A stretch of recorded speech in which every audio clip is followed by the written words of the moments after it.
মাঠে প্রবেশ করছে ঢাকা প্রমিলা ফুটবল দল। নারী ফুটবল দলে খেলা, তাই দুপুর গড়াতে জয়পুরহাটের তিলকপুর উচ্চ বিদ্যালয় মাঠে খেলাপ্রেমীদের ভিড়। দর্শকের এই উপস্থিতি বলে দেয় নারীদের এই খেলা নিয়ে তাদের আগ্রহ।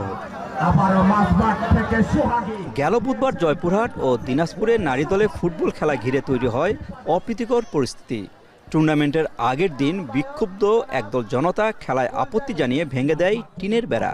সেসব মানুষকে বৃদ্ধাঙ্গুলি দেখিয়ে বুধবার একই মাঠে নারীদের খেলা দেখতে উপস্থিত হয় হাজারো মানুষ। মাঠে জায়গা না পেয়ে অনেকেই বাড়ির ছাদ থেকে উপভোগ করেন এই খেলা। এই খেলাটা হচ্ছে এর কারণে আমাদের অনেক ভালো লাগতেছে। আমরা চাই এদেশের ছেলে মেয়ে উভয় সবাই সমান। নারীদের এগিয়ে যাওয়ায় কোনো বাধা নেই। আর নারীরা আমাদের দেশের জন্য গুরুত্বপূর্ণ অংশ।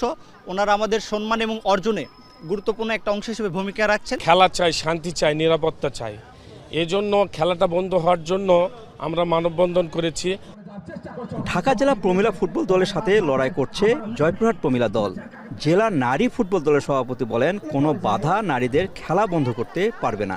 তিলকপুর মাঠেও কিন্তু আমাদের মেয়েদের ছেলেদের অনেক ধরনের খেলা পরিচালনা হয়েছে এবং মেয়েদের কাবাডি ফুটবলও এখানে পরিচালনা হয়েছে।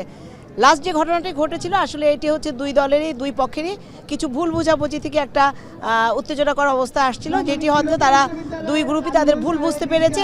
অনাকাঙ্ক্ষিত ঘটনায় জড়িতরা দুঃখ প্রকাশ করে জেলা প্রশাসক বলেন, সমাজকে সুন্দর পথে পরিচালিত করতে প্রাণবন্ত এমন খেলা আয়োজন অব্যাহত থাকবে।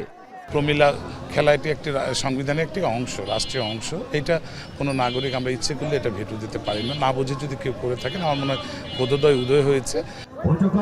খেলায় জয়পুরহাট জেলা প্রমিলা দল ঢাকা জেলা প্রমিলা দলকে 1 গোলে পরাজিত করে চ্যাম্পিয়ন হয়েছে। মাজিদুর রহমান, এখন আক্কেলপুর, জয়পুরহাট।